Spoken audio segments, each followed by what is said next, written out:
In a world where basketball remains one of the most popular sports, the NBA and EuroLeague makes up for two of the most famous basketball leagues in the world. So with the NBA season coming to an end and the EuroLeague season already done with, I said to myself, Dan, you should make a video talking about the NBA and EuroLeague. Challenge accepted. The first thing to know when comparing the NBA and EuroLeague is the fact they are structured differently. The NBA is a domestic league of mainly teams from the US, while the EuroLeague is a competition for the best teams from the different local leagues across Europe. I know that was a bit confusing, but I will explain. Basically, what it means is that EuroLeague teams have their own local leagues where they still participate in games, whereas NBA teams just play in the NBA. And although they are both professional basketball leagues, there are quite a few notable distinctions. All right, gentlemen, let's begin. It is no news that players in the NBA make more money than their counterparts in Europe. But how much money are we talking about exactly? Well, I'll take you on a journey to explain this. While doing the research for this video, I thought I simply had to type how much money the EuroLeague stars earn and get a straightforward response. But as it turns out, this isn't the case. Unlike NBA teams who are thoroughly transparent on player contracts, or at least we are made to believe so, EuroLeague teams are not obligated to share the details of player contracts, and they are very much not interested in sharing those details with you and I. Why, you may ask? I really don't know. But according to Basket News, when they do mention the figures, teams would usually give lower than original figures to create an illusion that they spend less money than they actually pay out. And on the other hand, player agents tend to exaggerate the figures to better position themselves for higher deals in the future. Quite stressful, I must say. It's as though everyone says a blood oath to never let the truth on the actual figures leave the room. But the little research helped us find out that as of the just concluded season, the highest paid player in the EuroLeague is Nikola Mirotic, who plays for Barcelona. A former player in the NBA for the Chicago Bulls, New Orleans Pelicans, and the Milwaukee Bucks, Nikola is estimated to have earned around $5 million after taxes in the 2022-2023 season. We all can imagine this ranks very low when compared to the gigantic salaries NBA players earn. But let's go on a trip through the internet to see just how low. How much did NBA players earn in the 2022-2023 season? Click. Next. Next. Next. Next. Next. Fantastic. The highest paid player in the EuroLeague, who was the MVP from the 2021-2022 season, will be just within the 200th mark of highest earners in the NBA, making less money than NBA players who probably play less than 15 minutes in a game. I mean, truth be told, $5 million is indeed a whole lot of money to most of the world's population, but this is some wild disparity. And to make it even wilder, based on the research carried out by Europe-based Basket News, as of 2021-2022, the budget for the biggest team in the EuroLeague adds up to just about $47 million. Ladies and gentlemen, that was Steph's salary in the 2022-2023 season. This doesn't sound fair, but the reason for this difference isn't just because NBA players are better than EuroLeague players. It's mostly because of one concept: fan base. It is true that the EuroLeague and NBA are two of the premier basketball leagues in the world. However, this statement can create an illusion that they are almost similar in the crowd they attract, but this is especially not the case. It's more like saying Yao Ming and Nate Robinson are the two tallest men in the world. You see? See the difference? In Europe, the most popular sport remains football, or soccer for those in the US. Meanwhile, the NBA is about one of the most publicized sport leagues in the world, and the fan base of the NBA is way more larger than that of the EuroLeague. For instance, most basketball fans outside of Europe can't mention up to 10 players from the EuroLeague, some may not even be able to mention 3. But we all know this isn't the case with the NBA. Even those who are not fans of the game would know players such as Michael Jordan, LeBron James, Shaq, Kobe, and Steph. It's almost like non-soccer fans knowing Ronaldo and Messi. Players who have become brands of their own and whose popularity transcends the sports. In comparison to the US, where children start hooping from a very tender age, children in Europe, much like those of us in Nigeria and probably Africa at large, would grow up kicking a football and knowing the rules of soccer. This means the grassroots structure for basketball in the US is unmatched when compared to any other nation. NBA stars such as Luka, Embiid, and even Hakeem all had a little bit of football experience before choosing to be basketballers. Luka stopped playing football because he got too tall. Embiid started hooping at 15, whereas this isn't the case for those in America. The game of basketball over the past 40 to 50 years have become a part of their nature and culture, and as such, they enjoy it more than most, and that means they inevitably have more fans of the game. More fans also mean that they can make more money, and the NBA does just that.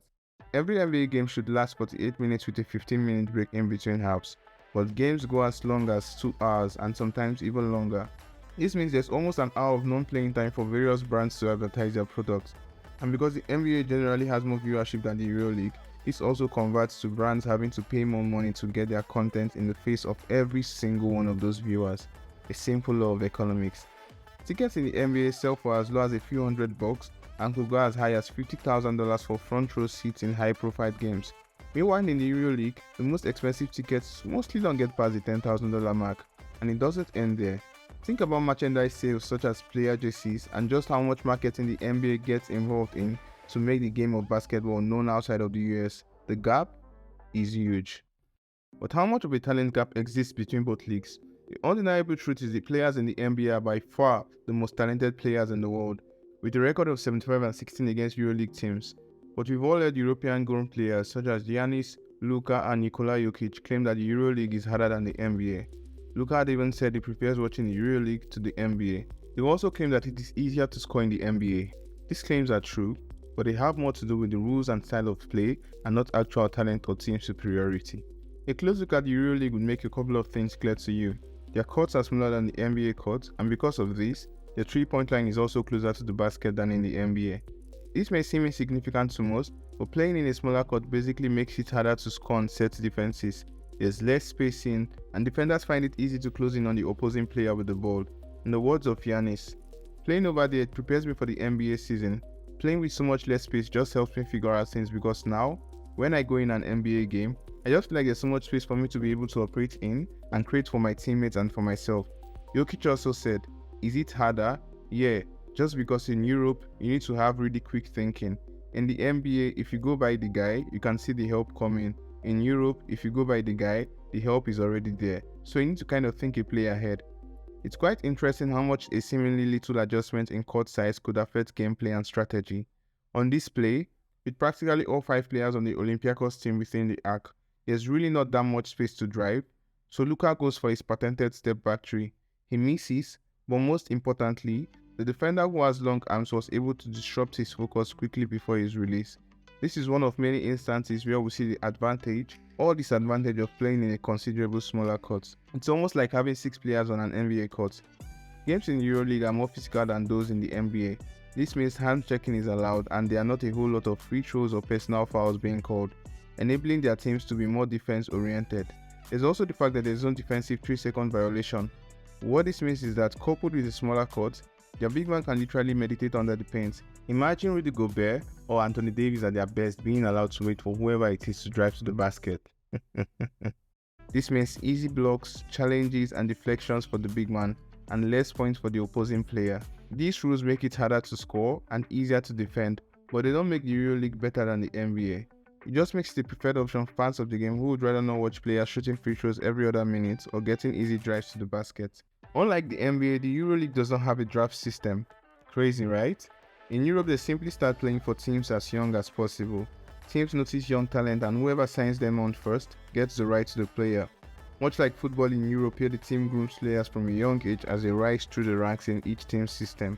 Luka was only 13 years old when he signed for Real Madrid. Other EuroLeague talents such as Ricky Rubio was 14 when he signed for Juventus. Giannis was 18 when he signed for Zaragoza. So how does this work, getting into the league at such a young age? Teams in Europe usually have what I would call classes of players by age groups, much like the G League system in the NBA. But more accurately put, it's like the Lakers having an under-18 team as well as under-16 and under-13. This would mean the college teams are simply extensions of the NBA teams from a state. So they go directly from college to the college affiliate NBA team. Imagine what that would look like. The entire history of the NBA would have to be rewritten if the NBA had such a rule from the onset. Steph Curry and Michael Jordan would have had their careers playing for the Charlotte Hornets. LeBron James would have played for, well, the Cleveland Cavaliers. Whatever way you look at it, the NBA and EuroLeague are as similar as they are different. And one could say both leagues have their own very unique set of features that appeal to different crowds. Whether you're the fan who loves a game filled with great offense, high-flying athletic players who have the opportunity to display their individual talent, or you're a fan who enjoys beautiful team basketball with emphasis on great defense and low scoring. While the NBA is considered as the global face of the game, the EuroLeague also offers its own exciting style of basketball. So if you enjoyed this video, kindly like, subscribe, but most importantly, leave a comment down below and click on any of these cards on the right to watch other videos I think you would find interesting.